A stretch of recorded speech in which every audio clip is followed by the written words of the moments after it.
asistir el día de hoy a nuestro primer evento del año del centenario de Ricardo Flores Magón, el cual lleva el nombre de nuestro comité.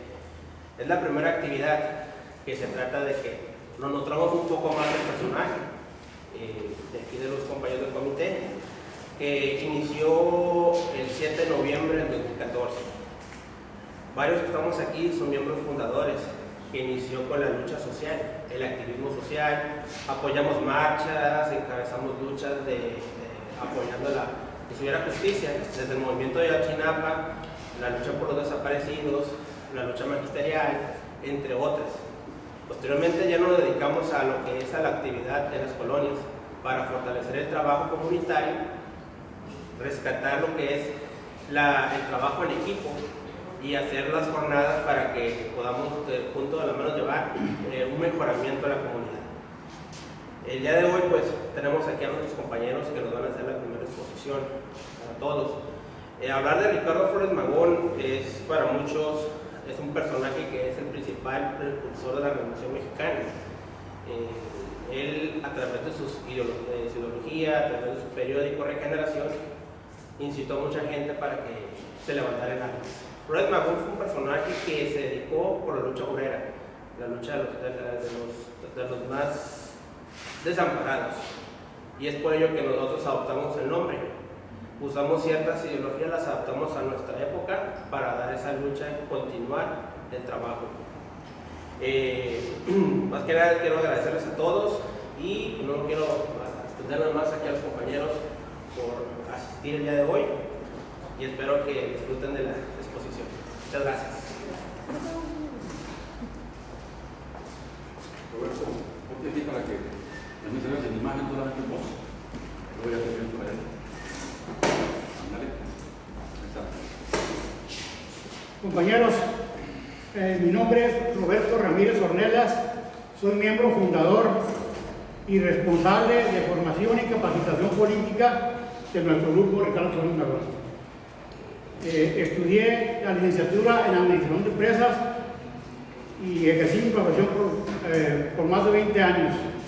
Y he participado en actividades políticas desde muy joven, desde los años 70 y 75. Más que nada como un ciudadano, no como...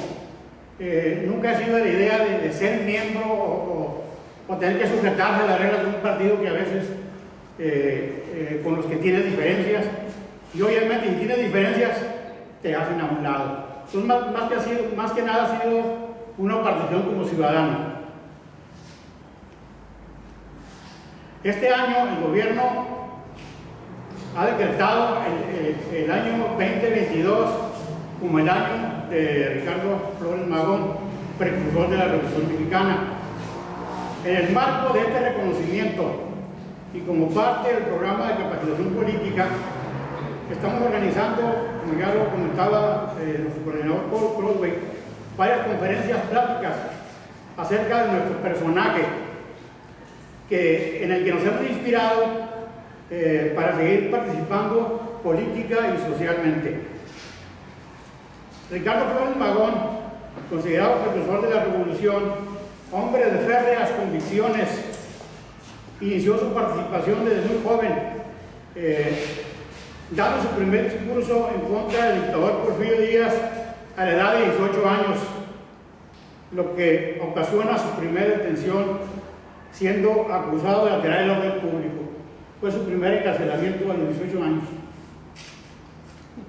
Biografía narrativa de Ricardo Flores Magón. Le denominamos a esta plática, conferencia, sustentada por nuestro amigo licenciado José Luis González Padilla, que nos contará más ampliamente sobre la vida de Ricardo Flores Magón. Quiero resaltar un poco la trayectoria y el currículum del conferencista. Los conferencistas egresados de la licenciatura de Relaciones Comerciales por el ITR de Tijuana. También es pasante de la licenciatura en Filosofía por la Universidad Autónoma de Baja California, donde también estudió una maestría en Asuntos Internacionales. Dentro de sus actividades laborales, destacan su actividad como profesor de asignatura en la Universidad Autónoma de Baja California, donde impartió la cátedra de Comercio Internacional, Sociología, taller de lectura y redacción, valores éticos y religiosos, etc.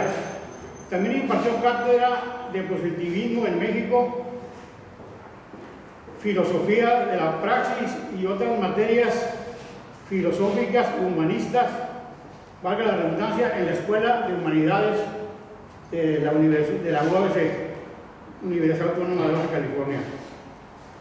También laboró como promotor cultural y jefe de talleres culturales y de arte en la Preparatoria Federal Lázaro Cárdenas. Fue también gerente de promoción del SECUT y posteriormente trabajó en la coordinación del Departamento de Cultura del municipio de Tijuana. Esto ya hace algunos años. Su inquietud poética y literaria lo llevó a escribir 2 libros, uno de poesía titulado Carabela y otro de crónicas de viaje por España, que creo que aquí trae uno de los ejemplares, no sé si los va a regalar o vender. Esperemos que nos lo regale. A finales de los 90 emigró a Santana, California, Estados Unidos, donde se desempeñó como maestro y promotor cultural. También en Santana, California, fue editor de la revista El Cuervo de Orange y El Cuervo del Sur, especializado en temas políticos y culturales. Y también es editor de www.radiomorena.net. Dentro de sus actividades políticas, nuestro compañero dícese orgulloso de haber sido trotskista y haber pertenecido a la Liga Socialista de la Cuarta Internacional. Fue miembro del PRD, del cual fue candidato a diputado por el 6º Distrito Federal en 1994, junto con Cuauhtémoc Cárdenas. Al cual renunció, me estoy refiriendo al PRD, al cual renunció para afiliarse a Morena, siendo fundador de este partido de Morena. A pesar de que ya su caminar es lento y su cabello pinta canas, aún participa y quiere seguir participando políticamente. Dirige la revista radiomorena.net, mediante la cual mantiene contactos con morenistas de otros estados y participan en pláticas y mesas de trabajo en Facebook y vía Zoom. Dice por último que está empeñado en formar un comité de base en Morena y seguir participando en el partido y en la vida política. Es cuando le cedemos el micrófono a nuestro compañero.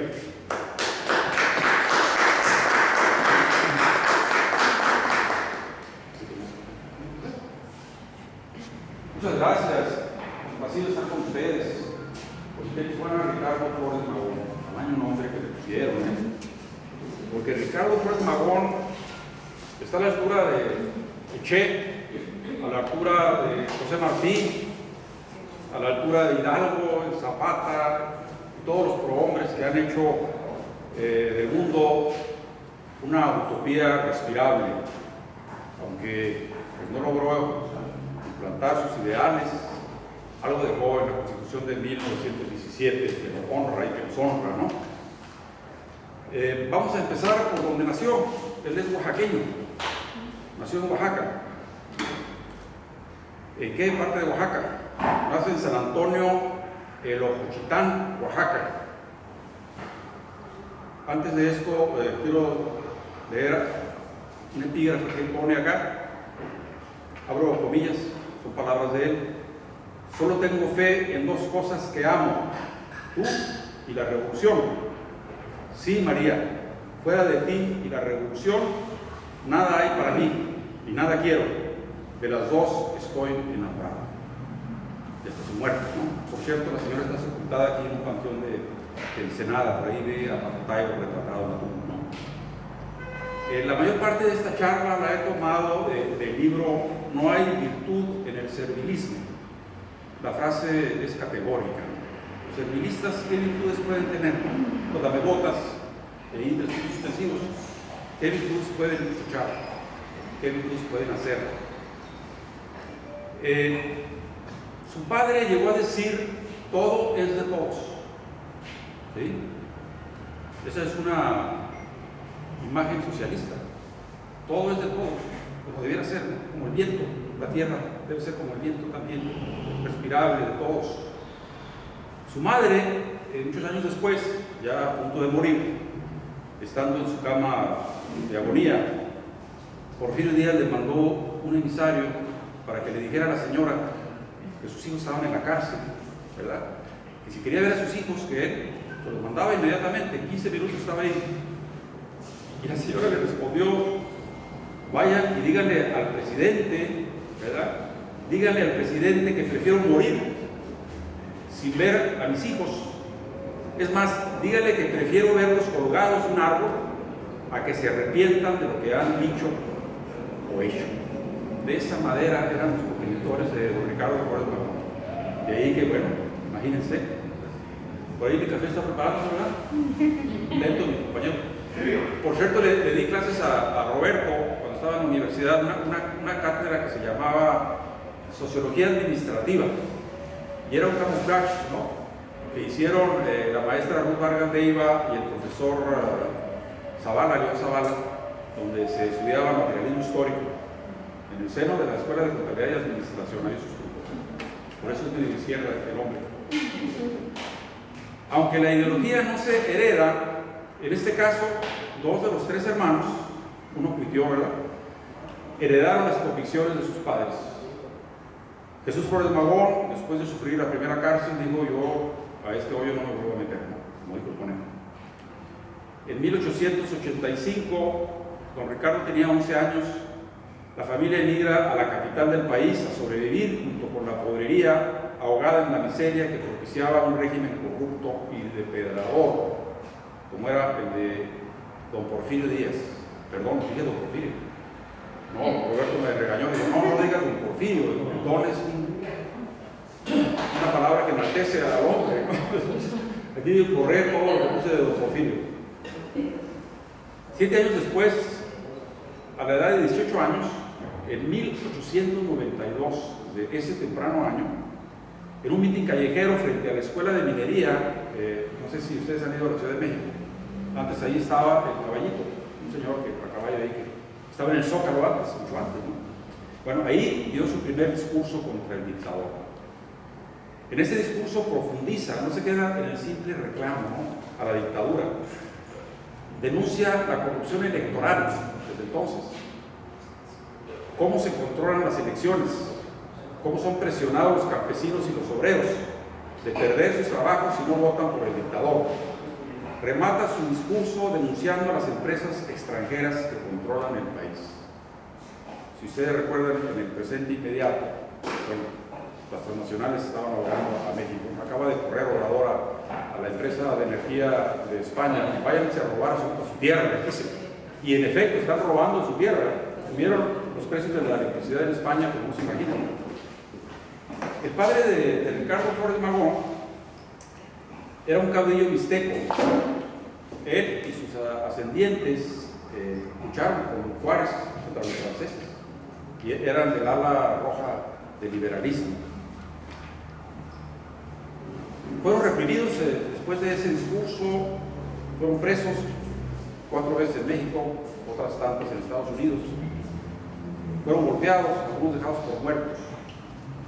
Después de esa experiencia decide que la mejor forma de poder darle para adelante a sus ideas era suprimiéndolas y difundiéndolas, porque te paras sobre un bote de basura a acuñar contra el dictador y te barren, te golpean, te meten a la cárcel, te meten a las más nauseabundas celdas, como lo veremos más adelante. Me hizo hincapié Roberto, que me ayudó obviamente a mejorar esto, que fuera diciendo los años, ¿no?, en que voy narrando, porque esto es una biografía cronológica, narrativa. Y pues en 1893 tenía 17 años, no, corrijo, en 1993 17 años antes del estallido de la Revolución Mexicana, más de un siglo después de la Revolución Francesa, funda el periódico El Demócrata. Antes de la Regeneración, fundó un periódico llamado El Demócrata. Y al final, el último nombre que le puso a su periódico de combate fue Revolución, porque ya estaban las peras dadas, ¿no? En este periódico, en la sección del buzón a los lectores, llegan historias del maltrato de los caciques, tanto de la Ciudad de México como en sus periferias y en algunos estados como Puebla, que otros estados central, Querétaro, Hidalgo, Tlaxcala, Morelos, de cómo maltrataban a los campesinos, los señores de horca y cuchillo, los señores feudales de aquella época. Aunque decir que México pasaba por un régimen feudal, pues no. Había ya un aliento de un cohete que se va subiendo del capitalismo. El capitalismo estaba pujando fuerte por la simbiosis que había con el país del norte, que llegaron los hijos del taller del mundo de Inglaterra y traían la ciencia, traían una religión más cómoda para el capitalismo, y entonces, bueno, acá también querían ser como los del norte. Creo que todavía algunos, ¿no?, quieren ser como los del norte. No más que para ser como los del norte, como otro planeta, ¿no?, para poder invadir países. Ya vemos lo que pasa en Gaza y en otras partes del globo. Así es que denuncias contra patrones hacendados. Esto era lo que más abundaba en el buzón de los lectores. Las tiendas de raya, la señora chilena, allá se llamaban pulperías.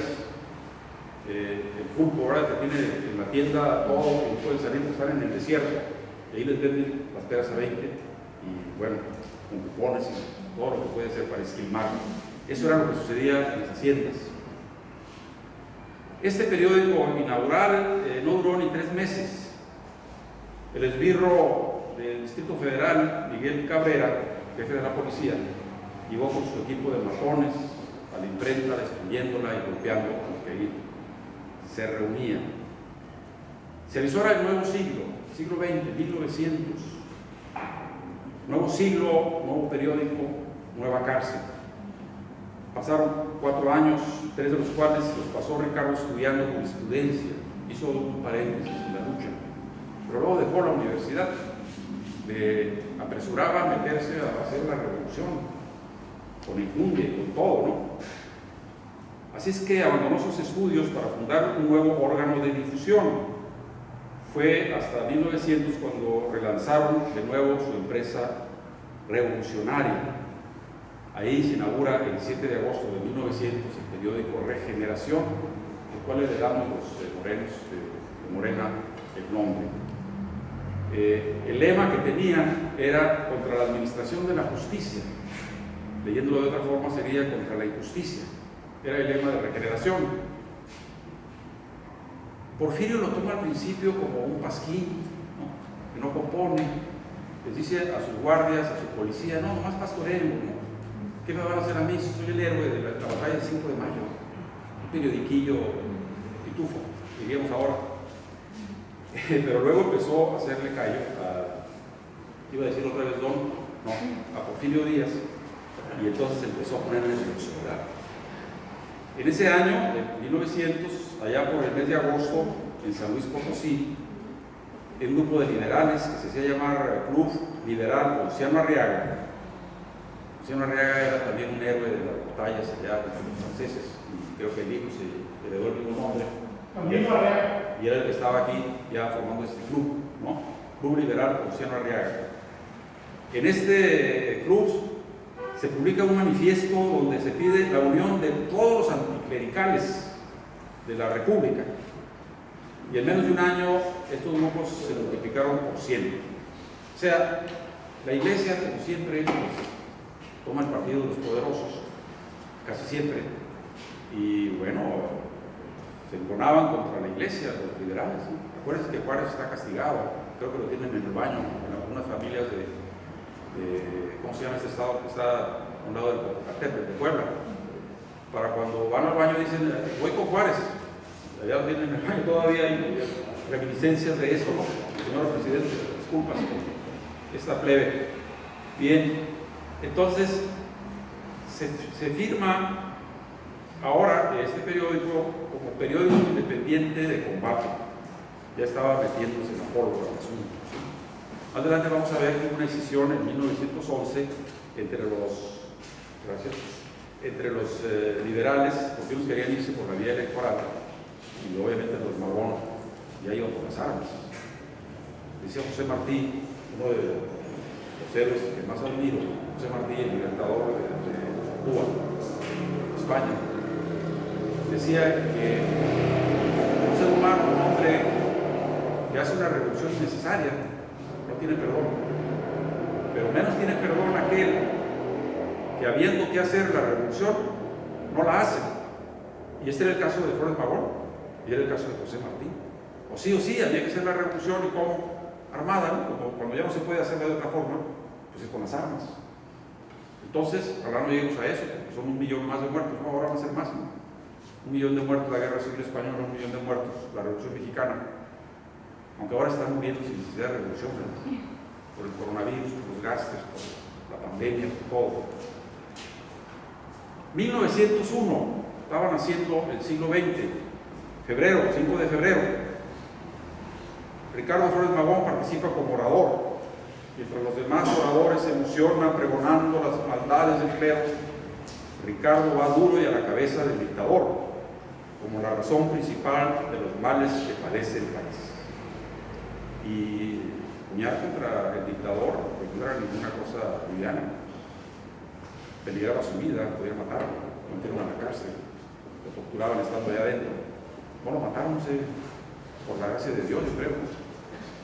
El caso es de que participa como orador y viene caminando y diciendo al final, me adelanto a veces, de que no es el dictador, solamente es el sistema económico. Fíjense qué importante. A principios del siglo pasado había un pensador llamado Ricardo Flores Magón que decía que podían quitar un dictador, pero iba a venir otro. Cuando a él le decían, oiga, usted va a llegar a ser presidente de México, decía, no, jamás, yo no quiero ser verdugo del pueblo. ¿Sí me explico? Cosa curiosa también, decía eso Villa y decía eso Zapata. Villa sentado en la silla presidencial, ¿qué dice ahí mi general? Ahí le queda. No, esto es un rancho muy grande para que yo lo pueda gobernar. Zapata, su compadre, le dice, compadre, pues usted va a ser el presidente. Usted me vuelve a decir eso. Yo le pongo un cuadro y lo fusilo, y no estaba bromeando. Y para coronar el pastel, nuestro héroe dice lo mismo. Yo no voy a ser el verdugo del pueblo. Ustedes pueden creer, esto es una crítica que le hago directamente a esos héroes, que alguien no quiere encabezar un país cuando está haciendo una revolución armada. Bueno, habrá que reflexionar posteriormente, porque estas charlas van a seguir. ¿Cuál era la posición incómoda que incomodó a todos los revolucionarios? A Obregón, a Carranza, a todos los que vinieron después. Eliminar la propiedad privada. Acuérdense lo que dijo el padre de Flores Magón: todo es de todos, porque si todo no es de todos, entonces hay miseria, hay desigualdad, hay gandañismo, hay todo lo que ustedes quieran agregar. Ayer como hoy, entonces Ricardo habla de los males que padece el país, los malos funcionarios, administradores de la justicia que no hacen justicia, burócratas que ven en el servicio público un puesto donde hacer fortuna. Al principio, cuando empezó su discurso, un abucheo. Una buena parte de los ahí reunidos le piden que se baje del estrado. Sin embargo, Ricardo prosigue con sus brazos que extiende enérgicos, tasajeando el aire y sin dejar de fumar. Le gustaba fumar. Sigue diciendo, ¿sí? Desde el presidente de la República hasta el más humilde polizonte, todos hacen negocio. Y ahora recuerdo otra anécdota, no sé que me voy a chupar el discurso con puras anécdotas. Díaz Ordaz llamó a Gutierritos, el jefe de archivos, ya que se iba él del poder, y le dice: hey, Gutierritos, ¿qué pasa? ¿Cuántas vecindades tienes aquí en el DF? ¿Cómo que cuántas vecindades? No entiendo. Pues es que eres un pendejo, dice. Oye, esto de gobierno es para hacerse de dinero, está muy lento, le dice. Entonces aquí dice, desde el presidente de la República hasta el más humilde de Gutierritos, todos hacen su negocio. Por eso no es raro que la deuda pública de México sea de 1.500 millones de pesos. No será posible referir en detalle los medios en que se valen los funcionarios de México para hacerse ricos. De mil maneras explotan los funcionarios su posición ventajosa y se hacen ricos metiendo la mano en los fondos públicos, haciéndose pagar favores, despojando brutalmente a los gobernados.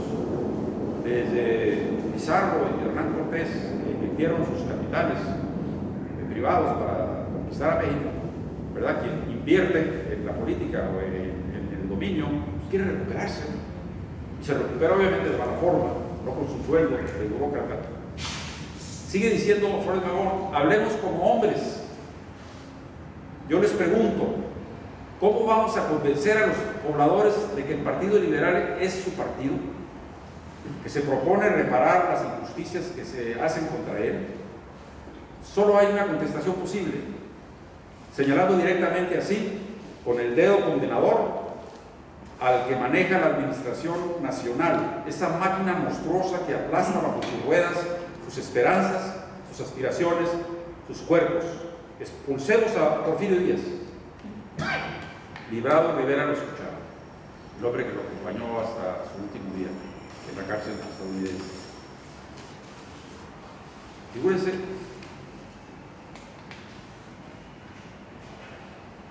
el dictador es el culpable, ya decíamos que también el sistema. Después de este discurso regresan a la capital y lo toman preso y lo meten a la cárcel de Belén, ¿sí? En cuya entrada a la cárcel de Belén había una leyenda similar a aquella que en el libro de Dante, la Divina Comedia, ustedes no sé si han leído esto, dice: a la mitad del camino de la vida me perdí en una selva oscura y me encontré a las puertas del infierno. Y había un letrero que decía: abandonar toda esperanza de salir, los que quién traes. Pues en la cárcel de Belén había esta otra leyenda, abro comillas: quien en esta casa entrare, ponga remedio a su vida, que en su mano está la entrada y en la de Dios la salida.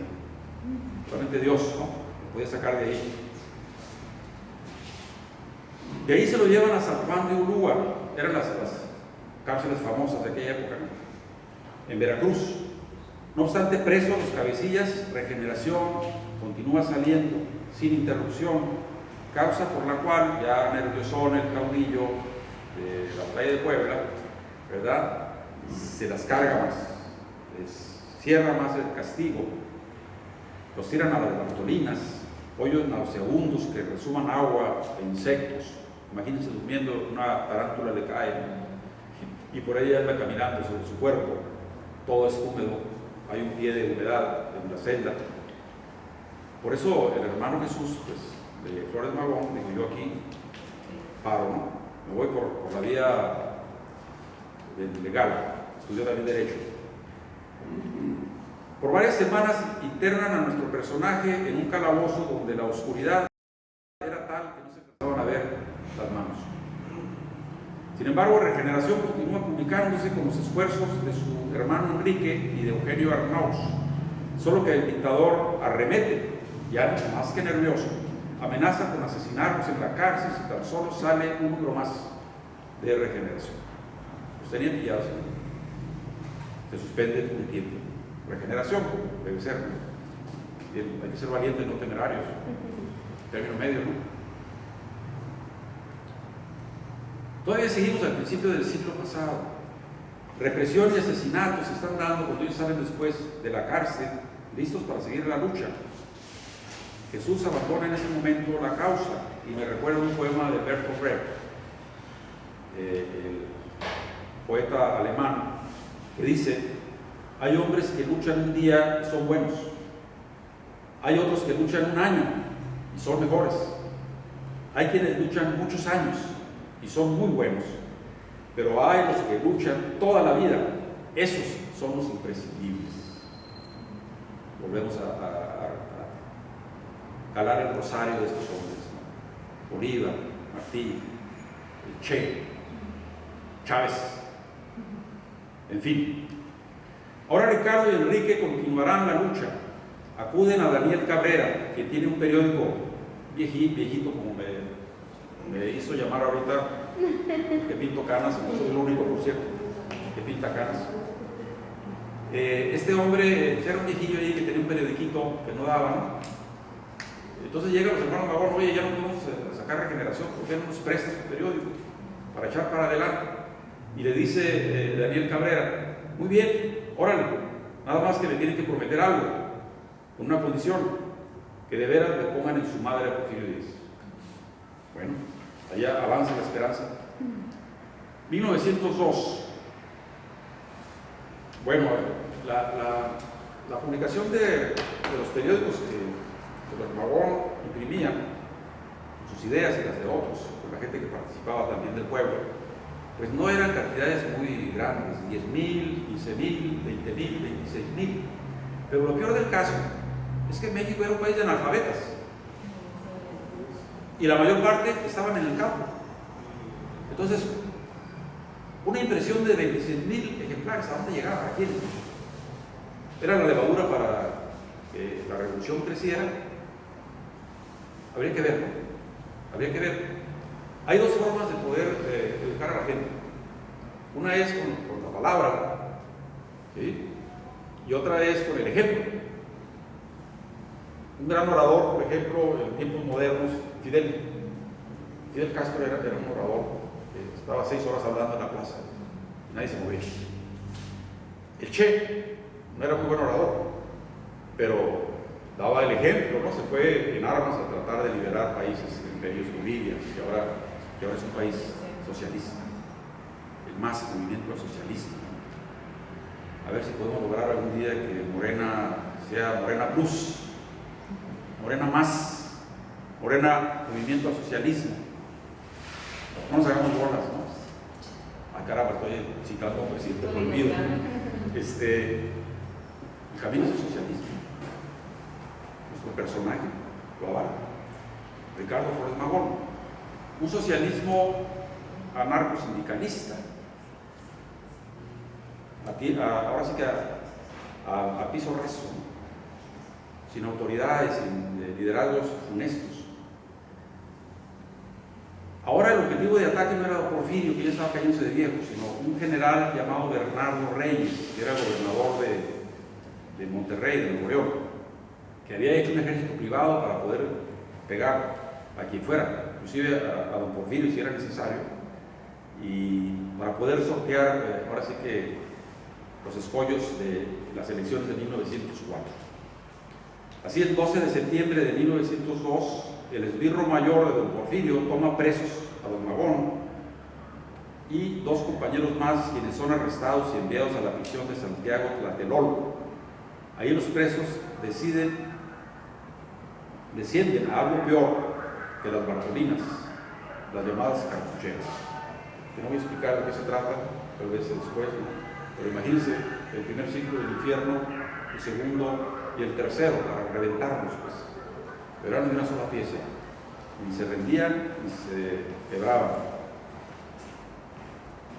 Hubo en Belén una cuarta y última detención. La respuesta ante este nuevo atropello se da el 19 de abril de 1903. En el Aguzote se publica un manifiesto a la nación instando al pueblo a organizarse para evitar la 6ª reelección de Porfirio Díaz y proponer un candidato a la presidencia de la República. Se incauta la imprenta del hijo del Aguzote. Y aquí viene el trabajo tosudo. Bueno, se cerró el hijo del Aguzote, vamos a abrir otro que se llama el nieto del Aguzote. Lo cierran, quiebran la imprenta, compramos otra imprenta, se va a llamar el bisnieto del Aguzote. Y luego el papá del Aguzote, ¿no? Y así se fueron sacando periódicos, reventando imprentas y sacando periódicos. Y ya les dije, con la lamentable, diríamos, prosperidad de poder llegarle a todo México, ¿no? Por razones que ya expliqué. El tribunal sentencia el 9 de junio que cualquier periódico que dé cabida a los artículos de Ricardo Flores Magón quedará sujeto a un proceso judicial. La Suprema Corte de Justicia avala la sentencia. Al ser incautada la imprenta, bueno, siguen abriendo, como ya dije, ¿no? Al fin de año de 1903, los hermanos Flores Magón quedan libres otra vez y se van ¿a dónde? Se van al extranjero, que ya pues, no es cuestión de estar entrando a la cárcel todos los meses, ¿no? Durante todo el año. Y aquí también hay una controversia, a ver cómo se fueron del país, si eran líderes, había que estar ahí donde la papa quema, combatiendo, se puede ya con las armas. Bueno, el asunto no era para más. Para empezar, todavía no estaban bien dadas las condiciones para el reventón. Eso fue acumulándose, pues, con los artículos de Flores Magón, con el libro La sucesión presidencial de Francisco I. Madero, que también apoyó a los Magón, por cierto, con dinero para su periódico. Le pidieron prestado $2,000 a un pariente en Estados Unidos de Madero, que desde luego nunca les pagaron, nunca le regresaron los $2,000.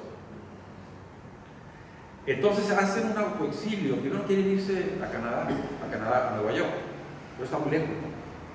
Y vienen a acomodarse acá, en el occidente, en Los Ángeles, en Arizona, por ahí, en la frontera, y de ahí siguen puñando, ¿no?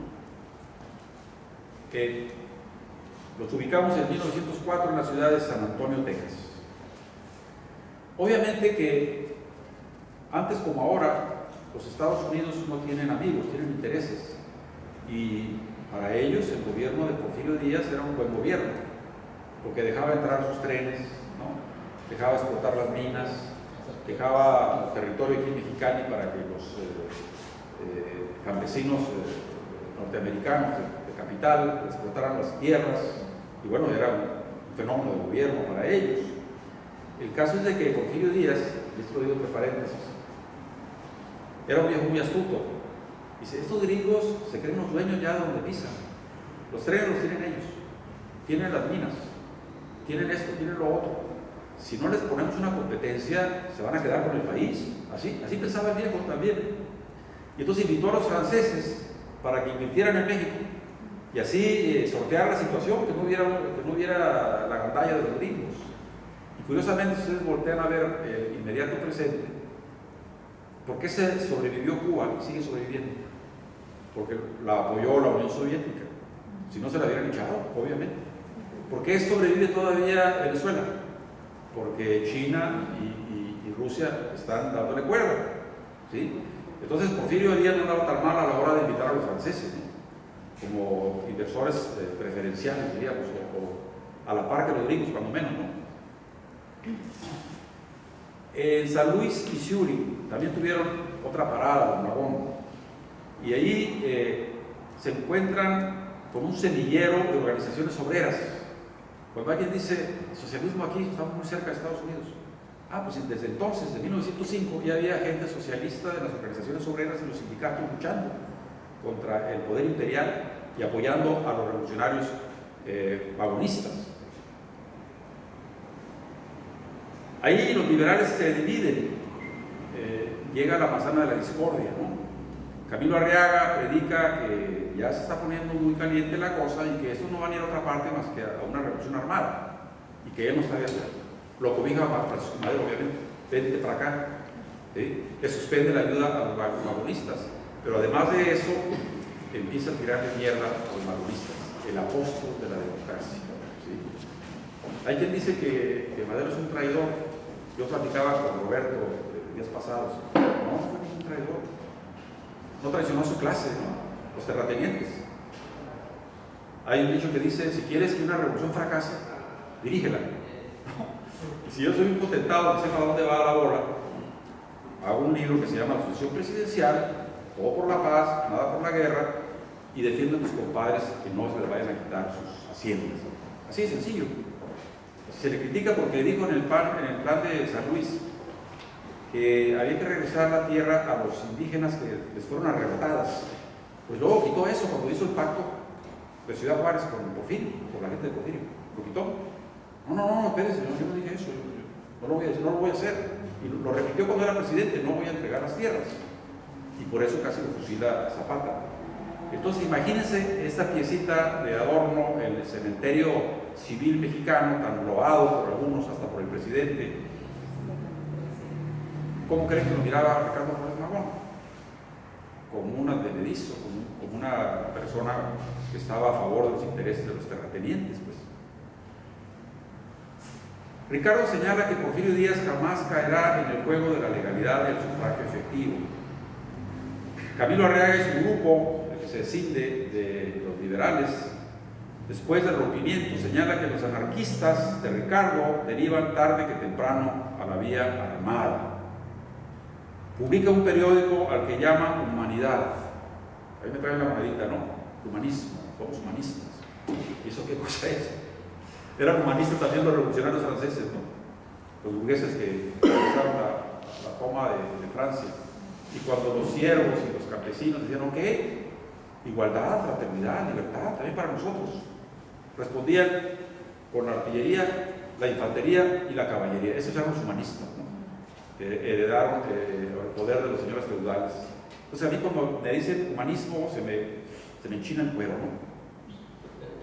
Madero retira el apoyo a los Magón y apoya al pacifista. Madero aprovecha la disputa entre los liberales en el exilio y funda el Partido Demócrata, cuyo lema será sufragio efectivo, no reelección. Hay otro paréntesis. El Papa puede estar quien quiera de jefe, ¿no? Porque un hombre virtuoso, un hombre comprometido con las causas populares, no puede estar ahí si la gente decide que esté ahí todo el tiempo que quiera. Ah, no. Dentro del panteón civil habrá que dar la oportunidad a Alibaba y los 40 ladrones para que por sexenio vayan regenteándose su bolsa, ¿no? Entonces, hay muchas cosas que son mitos y hay que reventarlas, pues, porque no tenemos mucho tiempo para poder estar cayendo en el garlito y hacer el juego a los que siguen jodiendo. Ricardo, el 28 de septiembre de 1904, forma la Junta Organizadora del Partido Liberal. Importante. Con el partido se es todo, sin el partido no se es nada. De veras, créanme. Un partido fuerte, con una ideología bien puesta, con los hombres virtuosos y las mujeres virtuosas. También las mujeres intervinieron en el magonismo, inclusive combatieron aquí en Mexicali. Eso no se conoce, pues. Entonces, la Junta Organizadora del Partido Liberal, cuyo lema era Reforma, Libertad, Justicia. El movimiento en el exilio es perseguido por Porfirio con ayuda del gobierno de Estados Unidos, por supuesto, ¿no? Ricardo se va más al norte, se va a Canadá, a seguir desde allá mandando sus cartas, imagínense, a Montreal. Los otros liberales permanecen en San Luis, Missouri, como son Librado Rivera, Manuel Saravia, quienes se siguen haciendo cargo de Regeneración. Entre ambos grupos trabajan el programa del Partido Liberal Mexicano, piden a los lectores de Regeneración que envíen propuestas. Reciben una avalancha de estas del sur de Estados Unidos y de México. Fíjense cómo a veces se van repitiendo los capítulos en la historia. El 5 de febrero pasado se reunieron en el momento de la revolución los compañeros que están puñando contra la burocracia impuesta por el trife, es decir, por el aparato, ¿no? Para poder dar ideas, ponerlas en un papel y darle rumbo al partido. Entonces, eso pasa pues también cíclicamente, ¿no? Dicho programa, desde luego, retiraremos en próximas presentaciones, el programa del Partido Liberal, es una verdadera representación de las ideas políticas de su época y gran parte de ellas permanecen vigentes en la actualidad, sobre todo en la que se refiere a la asistencia social, cuestión laboral, administración de justicia y democracia. El artículo 123 de la Constitución es la idea del magonismo, está ahí plasmada, ¿no? Se le agregan a la declaración, en primer lugar, la Unión de Agricultores Mexicanos de Fentres, Texas, dispuestos a luchar por la patria, dicen ellos, y varios grupos chicanos en la frontera sur. Preguntan los compañeritos y paisanos de acá de Estados Unidos, mexicanos, ¿a qué hora vamos a entrarle al jale? La intención es crear una especie de guerra de guerrillas, que salga de Estados Unidos, pegue y regrese. Claro, los gringos estando a favor de Porfirio Díaz, pues sí regresan y los apresamos, ¿no? Ahí la cosa no se estaba dando la condición necesaria para poder hacerlo. Además, abreviando, la toma de territorio mexicano por los neoliberales, por los liberales magonistas, pues se da en el desierto. Pues. ¿Cuánta gente vive en Mexicali? ¿Sí? ¿Quién estaba posesionado de las tierras? Los gringos. ¿Cuánta gente había alrededor, en el desierto, en Tijuana, en Tecate, en Valles, en Quintín?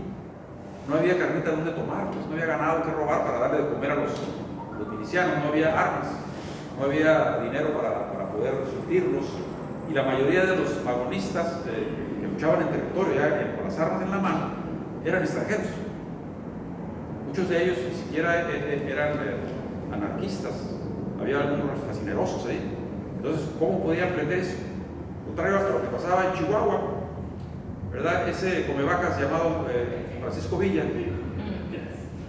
conocía con la palma de su mano a Durango, ¿no? Y andaba de la seca a la meca y tenía muchos seguidores y había una multitud de campesinos ahí y agarraban las armas, iban a tomar una posta y se calentaba el asunto, ¿no? Acá no había forma de calentar el asunto, pues. Claro, había también incursiones de los magonistas en toda la frontera, pero eran pequeños grupos, pues. No había una gran oleada, ¿no? Bueno, ya que se pone así la cosa, ya vamos terminando, casi. Díaz envía 5,000 soldados a la línea fronteriza. Ya le estaba calando lo que estaban haciendo los magonistas. Los Estados Unidos, el gobierno y sus corifeos infunden pánico, como ahora en la guerra que está habiendo ahorita de Rusia, ¿no? Sí, infunden pánico ante los ciudadanos fronterizos. Ricardo se ve en la necesidad de explicar de qué se trata su movimiento para disminuir la preocupación tanto del gobierno como de los pobladores de la frontera. No venimos por sus cabezas, digamos, invadirlos, no estamos luchando allá por nuestra patria. Citamos a Ricardo: les advertimos el deber que tienen de ser neutrales en los asuntos políticos de México, en los que no tienen derecho a intervenir. Prestaremos a las personas y propiedades de los extranjeros todas las garantías que nos sea posible, pues por el interés de nuestra querida patria y de nuestra propia causa, no queremos dar lugar a conflictos internacionales. Pero los extranjeros que, faltando a la neutralidad, sirvan al gobierno y nos combatan, no pueden esperar ninguna consideración de nuestra parte. Las brigadas magonistas que entraron al territorio mexicano también sintieron que se venían los delitos contra ellos, cruzando la frontera para atacarlos, y les sentenciaron: ustedes pasan y se quedan aquí, no regresan, ¿no? Pues había pues ahí ese zipizape.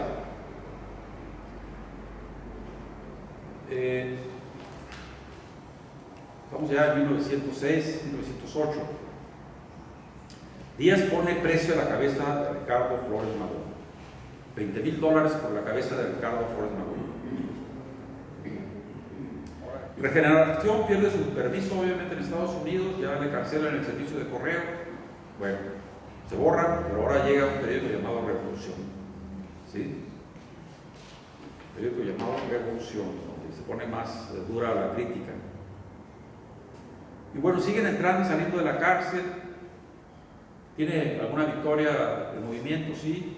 El 30 de diciembre de 1910, Praxedis Guerrero ataca y captura la ciudad de Jano, Chihuahua, y luego se muere. Y así por el estilo. Llegaban, pegaban, los mataban, regresaban, los ponían presos. No había forma, pues, de que levantaran bandera. Para enero de 1911, grupos magonistas continúan luchando en 6 estados, en ciudades y áreas rurales. ¿Sí? Ya lo decía acá hace un momento, los estadounidenses intentan meter sus manos en Mexicali, donde ya hay 400 magonistas semi-armados. Ante la intentona de reprimirlos por tropas norteamericanas, los magonistas dan esta respuesta. Ya la dije, ¿no? Si entran, pueden entrar, pero no van a salir. Curiosamente, Flores Magón y el equipo les mandaba a felicitar. Bravo, tomaron Tecate, bravo, tomaron Mexicali. Y entonces les decían: ya no queremos felicitaciones, lo que queremos es dinero y armas para poder seguir, ¿no? Y bien, Zapata llega un momento que invita a Ricardo Flores Magón a que se acuartele con ellos. Ahí hay papel para que imprima su periódico. Tienen ingenios, me imagino que de lo que sale de las cañas pueden hacer papel. Pues no va con Zapata. Dice que Zapata lo que quiere nada más que le regresen las tierritas que les quitaron a los indígenas, hasta ahí. Y que como eje central de la revolución, pues campesinos. Cuando este socialista pues, estaba educado a que el núcleo de la transformación revolucionaria es la clase obrera. Pero la clase obrera en México era muy incipiente y además no estaba educada políticamente. O sea, Era cuesta arriba todo esto. Y voy terminando con esto. Cito a Ricardo Flores Magón, estuvo en la cárcel de por vida, le daba ¿qué? 16 años o 20, él estaba muy enfermo, obviamente no lo querían vivo, hubo cierto momento en que lo iban a liberar, y bueno, no lo dejaron, lo ahorcaron en la cárcel, ¿no? Y él dice estas frases que me identifican mucho. Yo alguna vez he dicho una barbaridad que a veces sostengo: lo más práctico es la teoría. Si no hay teoría, no se sabe a dónde van los movimientos. Si no hay teoría, es solamente practicismo, adquirismo, diríamos. Tampoco.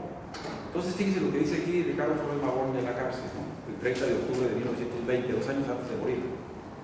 Cito: cuán pronto pasa el tiempo y cómo cambia la suerte de los hombres, excepto la mía. Mis camaradas de aquella época son ahora generales, secretarios de Estado, y algunos de ellos han sido hasta presidentes de México. Ellos están ricos, son fecundos y poderosos, mientras yo estoy pobre, oscuro, enfermo, casi ciego, con un número por nombre, marcado como un felón, hundiéndome entre este rebaño humano. Pero mis antiguos camaradas son hombres prácticos, mientras que yo solo soy un soñador, y por lo tanto es mi propia culpa. Ellos han sido la hormiga y yo la cigarra.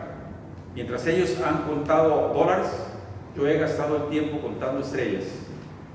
Yo quería hacer un hombre de cada animal humano. Ellos más prácticos han hecho un animal de cada hombre y se han hecho ellos mismos pastores del rebaño. Sin embargo, prefiero ser un soñador que un hombre práctico. Este es el resumen que hice sobre la biografía de Ricardo Flores Magón. Gracias.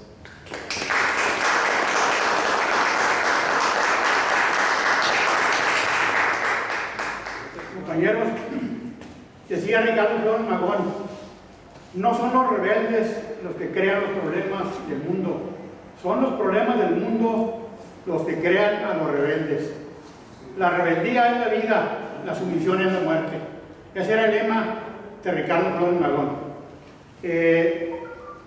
Por eso ya doy por terminada la plática, conferencia. Posteriormente, bueno, hay mucho de qué hablar de Ricardo Flores Magón. Por ejemplo, la conformación del Partido Liberal Mexicano y cuáles eran sus proclamas. Es muy importante, eso da para una plática.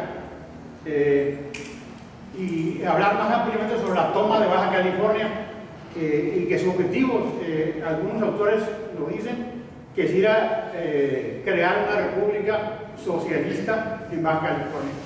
Lamentablemente, pues como lo acaba de comentar el conferencista, no tenía ni las armas ni los recursos suficientes para poder dar frente al ejército federal, aunque estaba un poco retirado de acá. Lo que hicieron es que ese regimiento que llegó por Estados Unidos y cruzó la frontera por Tijuana y se enfrentó y obviamente derrotó al ejército o a los rebeldes encabezados, no por Ricardo Flores Magón, porque él estaba en Estados Unidos, sino a las huestes que él había de alguna manera convencido de la importancia de dar un golpe revolucionario en Baja California. Es cuanto. Le decía que posteriormente vamos a realizar otras pláticas y pues nos gustaría contar con su asistencia. Gracias. Gracias.